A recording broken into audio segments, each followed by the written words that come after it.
All right. Jesus Christ, I'm back.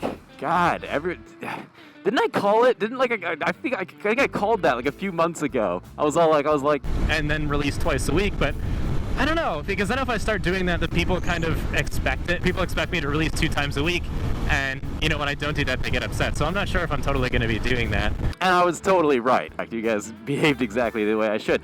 But I'm going to talk about it at the end of the video. Right now, I wanted to go explore an area I haven't really been to before, and tell you guys a story about how I got really poor in China, and what it was like. This is kind of more of like an unhappy moment in my life, not something I'm incredibly proud of. And it was a dark time, but hell of a story. So, for those of you who've been following me for a while, know that I used to live in Kaifeng, Henan province, which is in central China.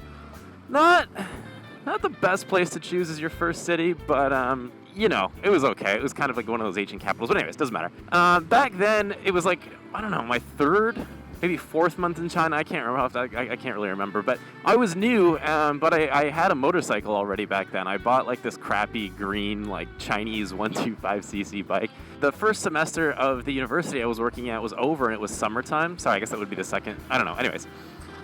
It was finished, and it was summertime, so I didn't really have a job for the summer, and I needed one, so I got a summer job teaching at a kindergarten. This kindergarten was going to pay me like 9,000 RMB a month or something, which for Kaifeng was actually pretty good, especially back then. They had me set up in this hotel, so I guess they had some kind of deal with this hotel where I could live there for 2 months while I worked there. And, where the hell am I? Sorry, you guys have to bear with me. I have no idea where I am or where I'm going. So I lived in this hotel, and I would ride to work every day. Now, just to explain to you how this works here, I think I have a clip of me explaining how the roads work. So basically, you guys are going to be able to see that there's 2 parts of a road in China. It doesn't really work like this in the West, but on this side of the road, that guy's totally not. See, these guys are not supposed to be here, but because they're trying to turn right eventually, they come into this lane. This lane's for slow stuff. E-bikes, bicycles, people, that kind of thing.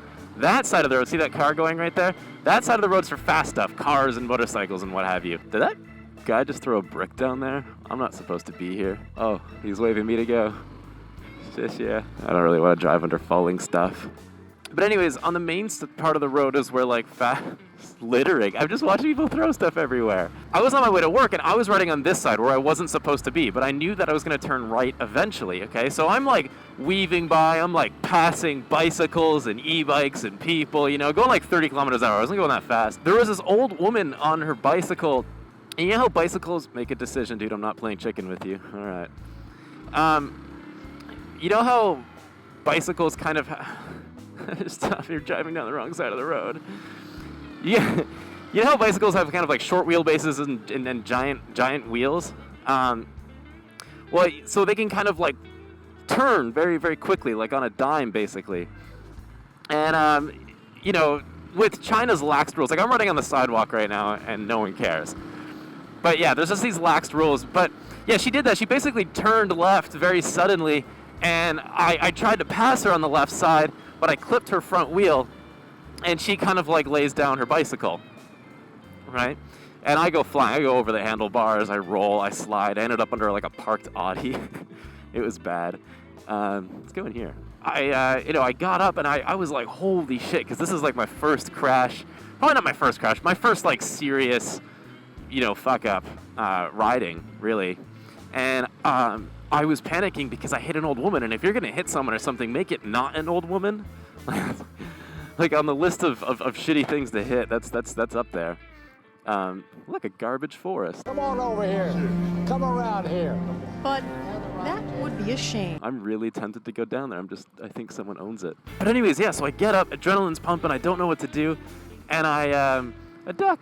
And I pick up her bicycle, you know what I mean? I leave mine on the ground because I feel so bad, and it's all like fucking mangled and shit. Then I go and I pick her up, I help her up. I'm like, oh my god, are you okay? Like in English, as if she's gonna understand, because back then I didn't speak any Chinese, right? And I took off my helmet, and because she's standing at this point, and she seems to be okay. I don't think she didn't hit the ground that hard at all. And then I take my helmet off, and she takes one good look at me and sees that I'm a foreigner and falls right back down again. And she goes, oh, my back. And she's like holding her back, and she's just being hysterical, right? Now in China, they kind of have like a rubbernecking culture where when something happens, they have to like form a crowd, so like car accidents or whatever. They like form like a circle in a crowd to come and observe and see what happens, and not to mediate. They totally stay out of it usually, but they just like to watch. So as crowds forming, I'm freaking out because I don't know what the hell's going on. Now, just to stop the story, because I know that people that have lived in China before know exactly what's about to happen to me. I'm like, what the hell? She was standing like 2 seconds ago, and now she's just being hysterical, like just freaking out, right? And so I called the people I worked for at the kindergarten to come help me because I did not speak any Chinese. I didn't know what to do, and so they come running over, and they're just like, oh my god, oh shit, right? Like, this is not the situation I really want to be put in. Because she's claiming she can't walk and all this other kind of garbage. I don't know what to do. I feel really bad. Like, I want this old woman to be okay. Like, regardless of whose fault it is, when it comes to, someone getting hurt, like, they should be taken care of. And it's not nice, what happened. But whose fault the crash was is besides the point.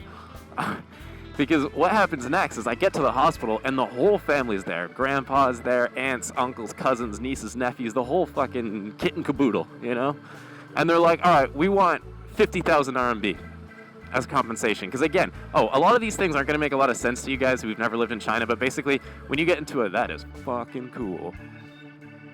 Basically, when you guys get into accidents, one person has to pay the other compensation. Like, and that doesn't mean insurance or to fix your shit. It's literally just like, here's money, go away, kind of type thing. More of like a face-saving measure, I guess. And so they're like 50,000, and I was like, what the hell? You know what I mean? I don't have there's no way, and already, like, even the police was there. Oh yeah, I forgot to mention. So the police come to like kind of mediate the whole situation to make sure that a fair deal is being struck.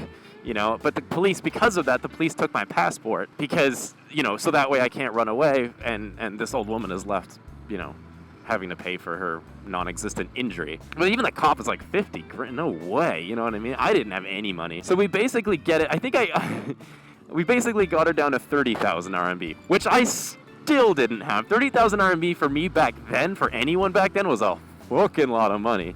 And that's only like $5,000 or something or whatever. I don't know what it is now. But for me, that was a lot of money. I didn't have it. So I had to, live wire almost hit. Basically, I had to ask my kindergarten for an advance on my pay so that they would give her all of the money I would have made working for them. I don't think it was a lot either, but, it ended up working out to 30 grand. No matter where I ride in China, I always end up in a construction zone. So she gets her money, and I find myself in deep poverty, because not only the money I had went to her, the money I was going to make also went to her, which means I didn't have any money, and I had to work for this kindergarten to pay off what they paid her. Okay, so I'm sitting in my hotel room at this point after all is said and done, and I'm like, fuck, I've never been this poor, and I will be poor for like months and months and months. There's nothing I can do. I'm stuck, they've got me. So basically at this point I'm having to like weigh out my options. Okay, now I could go to friends for money, but at that time I only had 2 friends, Udik and Nudik. I could be really careful going down here.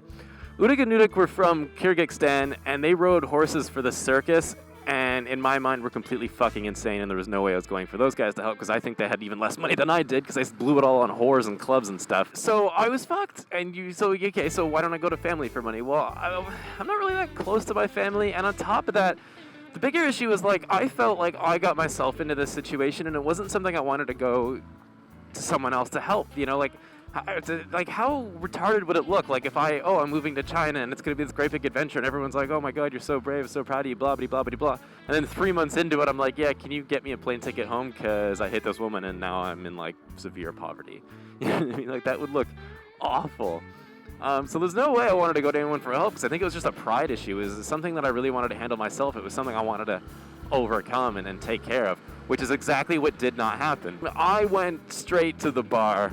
Basically, the university I worked at had one bar, and I went there and I was talking to the bartender, Dan, which I think if I'm saying it wrong in Chinese could mean balls, but anyways.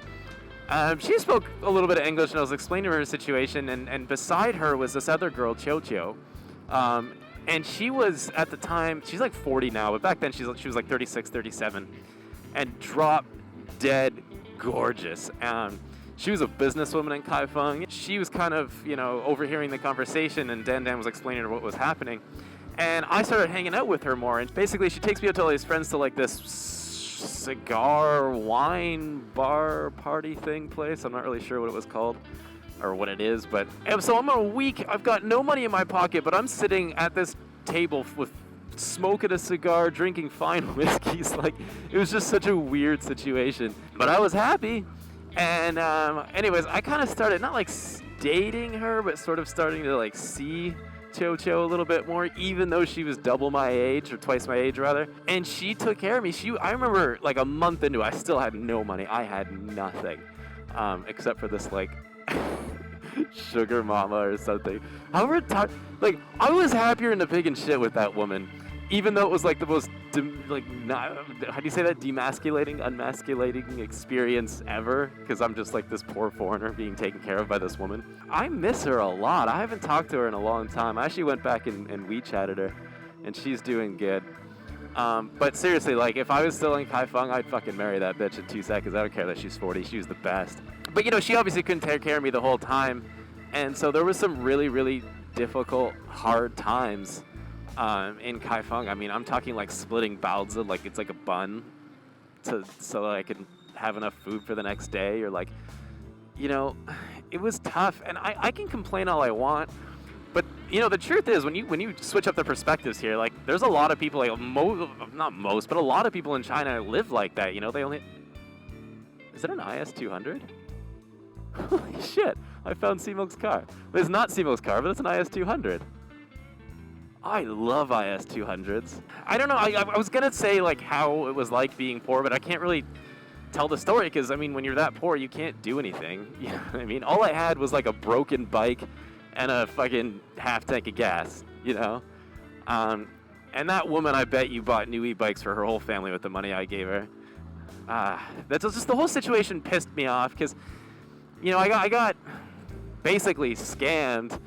I don't know if I told that story right or correctly, but yeah, I had to pay for her hospital time, and I remember trying to get the x-rays, like try and prove it, was she okay? Because they refused to show me anything. No, her back is hurt, there's something wrong, but they would never tell me what it is, right? So I really had no proof, and there was nothing I could do again. So anyways, once the money was paid off, I got my passport back. I moved to Zhengzhou, which is the biggest city in the capital of Henan province. No way I'm allowed to be back here. I lived in Zhengzhou for a couple months, had a lot of fun there. That's a decent city. And after that, I got the fuck out of Henan and I moved down here to Guangdong, where my life is, quite a bit happier. Things like that still happen from time to time. I'm hoping we'll provide. See, that's the thing. Like with a scam, there's no real way out of it, and just don't hit people on a motor. Just don't ride motorcycles. Like what me and C-Milk and Winston do is retarded. Like don't do what we do. But there was no real way out of that situation. But if you do plan on coming to China, like, do keep in mind there are people that will take advantage of you just because you're a foreigner and you don't understand the situation you're in, which is again another piece of fuck me. I wasn't looking where I was going. There's mud everywhere. Another piece I had to give is before coming to China, do learn some Chinese. Yeah, I'm back. I'm sorry I haven't been posting. Like, life is just wicked busy. I've got a new apartment. There's a lot of things going on with work, and it's just, I don't know. It's hard because, like, again, I was thinking, like, 10,000 subscribers, that's whatever, fuck it. Like, just having a shitty attitude about everything. But 10,000 subscribers is something I can't really ignore. Like, when I imagine 10,000 people watching me all the time, I can't just, have a bad attitude about it. So I'm going to try and get back into it. But yeah, also this camera angle is kind of messed up. It's like on my chest. Like, take a look at that. It's just, you guys are like viewing everything from my chest. How retarded is that? Thank you guys so much for watching. I'm going to go home and grab some dinner. I'll try, maybe, I don't know if you guys like this kind of story videos, then let me know. I got tons about my time here. Stay positive. Catch you in the next episode. Again, apologies for the not being around so much. See you in the next episode.